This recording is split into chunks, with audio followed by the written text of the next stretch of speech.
Welcome to Northport Presents The View from Here. My name is Erin Bryce and I will be your host for the first half of the show. Gene Matthews will be joining us in a few moments. This month, we're going to look at new shuffleboard courts that were placed at the Northport Senior Center. We're also going to see an inside look at the new Public Works facility off Price and Chamberlain. In addition, we're going to recognize 4 exemplary students who created an exciting project for the 3rd grade class at Cranberry Elementary School.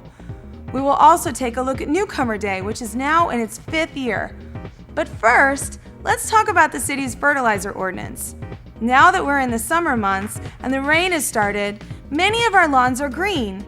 But the city of Northport has a fertilizer ordinance in place to protect our water, our environment, and still make sure our lawns stay beautiful.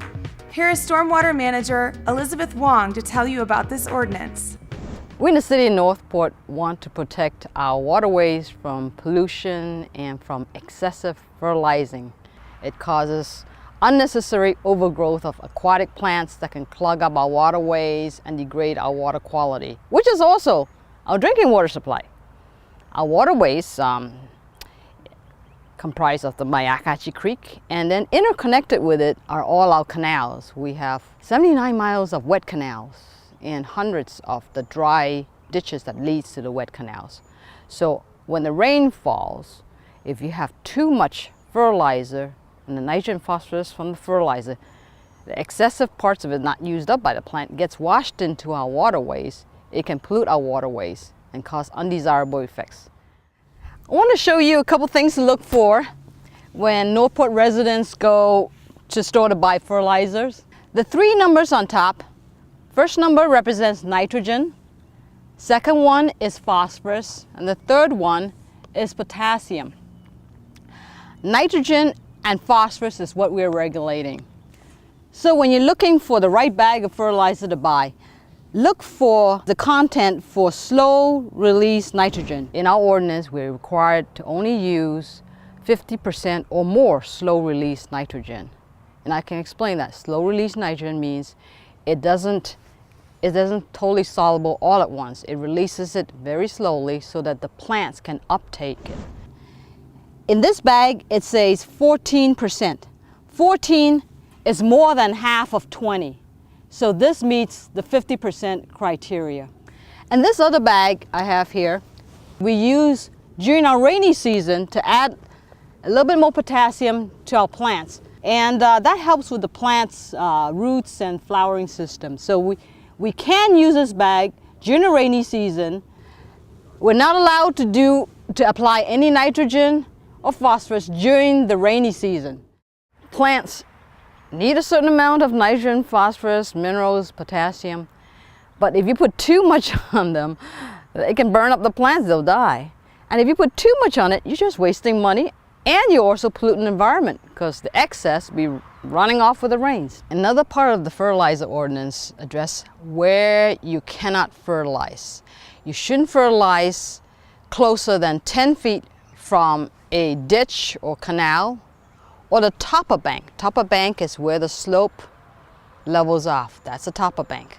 Okay, don't fertilize on the slope part because that's bigger, more chance of the excess fertilizer running right off and the water's right there. If the nitrogen or phosphorus gets into our waterway, it's very difficult to take it out of the water. You can't just filter it out. It's soluble. And there are many other municipalities in Florida who have adopted very similar ordinances. And this is because not just one entity discharges into our estuaries and bays and the Gulf. All of us eventually discharge to the same location. So it's good that we have all our neighboring communities joining in forces to help protect our water resources. Beginning in 2008, the City of Northport, the Northport Library, and the Northport Area Chamber of Commerce have worked together to present Northport Newcomer Day. The event is offered quarterly and features information tables from an average of 50 nonprofit and government agencies and a handful of businesses. Each time a Newcomer Day is held, an estimated 200 residents walk through. Here's a look at this program. Every time we get about 200 people through the door for this, very excited people through the door for this. Most of them are newcomers, which is kind of surprising when you first think about it, but they are the mostly newcomers. But there is also a lot of residents that come through the door as well. They're connecting with different organizations that they've maybe thought of over the year to find out more information about. We really enjoy it because it's not only is it a chance to meet new people who are coming through, but the different organizations, agencies, etc., have a really good chance of networking with each other as well. And my hat's off to the Chamber of Commerce, who put on a great event. They do excellent work organizing the local community to get in touch with business owners like myself. So they talk to each other, they find out what's going on, and actually form some partnerships of their own during this time. So it's good for the agencies, it's good for the people who walk through the door, and we love it at the library because people who may not know about us discover a lot about us. It's a wonderful partnership. The Chamber brings the businesses, the city brings the agencies and does most of the promotion, and the library just hosts for the most part, and we're very happy to do that. The next Northport Newcomer Day will be from 10 a.m. to noon on Saturday, August 4th, 2012 at the Northport Library. Please join us. At the end of May, the City of Northport and the Northport Senior Center celebrated a new shuffleboard court at the Education Center off Pan American Boulevard. Last fall, we had a meeting with some of the city officials, including Parks and Rec and Social Services, and we came up with some suggestions that would help the Senior Center, because the Senior Center is an independent organization and it's not affiliated with the city, and we've been out here putting around trying to master the game. If you look around, it's the only place just for seniors in the city of Northport. 57,000 people or so. We do offer some things that they don't get anyplace else. We have a very informal setting where there's coffee and donuts every morning. We open at 9. People come in and just sit around and shoot the breeze at the table, or they can come in and join any of the activities that take place. We have an active group of current events conversation that takes place Thursday morning, and it's been going on for 15 years, where they talk an hour and a half about what's going on, and they always end up with a few jokes and lightness at the end, but the shuffleboard court and equipment will be available for members every day, the same hours that the Senior Center is open. The Department of Public Works has a new place that it can call home.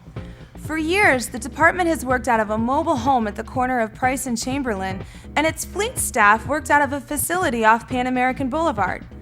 Last month, the city celebrated the grand opening of a new 37,000 square foot facility. The building houses the fleet division and the department's administration.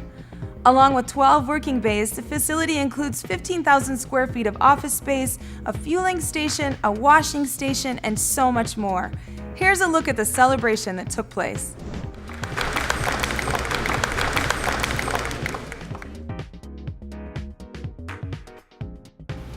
Fleet, like some of our other services, may not get the attention of our police department or our fire department or some of our other services. But without our fleet folks keeping our vehicles in operation so that our folks know that they can go do their job and not worry about it, we wouldn't be able to do what is our core mission, which is provide services to our residents. Now, there had been a need here for this facility for more than a decade. And about 5 years ago, back in 2008, the end of 2007, we started to put the funding together to build this facility. It's a dream come true day for the City of Northport, for the Department of Public Works, and for fleet maintenance. It was just a few years ago that the dream of a new fleet facility was born. And today we are here cutting the ribbon for our new facility, which is going to allow us to improve customer service, have a better working condition, and as well as, provide some efficiencies in the way that we do things.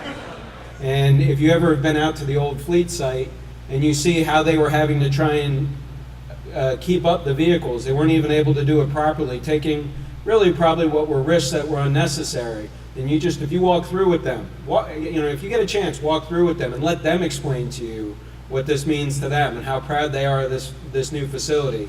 and how they can now do work in a safe manner and really provide services to the clients, and then through that, the community as a whole. The city of Northport prides itself on being a place where you can achieve anything. Recently, the city celebrated the work of 4 highly talented Cranberry Elementary School students. 4 students in Miss Jane Burns' 3rd grade class were assigned to put together their first PowerPoint presentation about the city of Northport. It was me, Evan, Tatiana's, and Josh's assignment. It caught us totally about surprise. I learned about Northport and all of the stuff in Northport.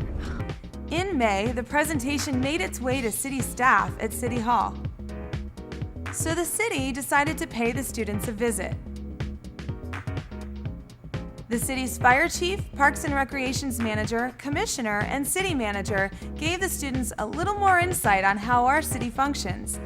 Everybody had a ton of fun. Well, you know, the city manager in some ways is kind of like, if you watch the Avengers, if you've ever seen the cartoon The Avengers, you know how Iron Man kind of picks the direction they're going in, what missions they go on, whether they're taking the jet or whether they're flying together. That's kind of what the city manager does. The city manager is kind of like Iron Man over the Avengers, and he's got the police department and the fire department and the Parks and Rec department, and he kind of makes sure they're all moving in the same direction to go get the bad guys, solve the mission, right? Only 1% of all the fire departments in the United States have a class 1 or 2 rating. 1%. That means we're better than 99% of everyone else in the United States. Okay? Now, what does that mean to you? It means we do a really good job putting out fires and responding to medical emergencies and doing what we do. I want to tell you a little story about Cranberry Elementary. You guys do a really good job. You guys are perfect. Not one mistake. This big building, not one violation, not one mistake. No one had hung anything from a sprinkler head. No one had blocked an exit door. Nothing. No extension cords running all over the place. It was perfect. That's awesome, guys. Just like your fire department, you always want to do the best. Just like schooling, you always want to do the best that you can do. Thank you. And what can you do? Achieve anything. Great. Stay with us. When we come back, you'll get a chance to see an interview between host Gene Matthews and Northport Utilities Director Cindy Mick. Stay tuned and don't go away.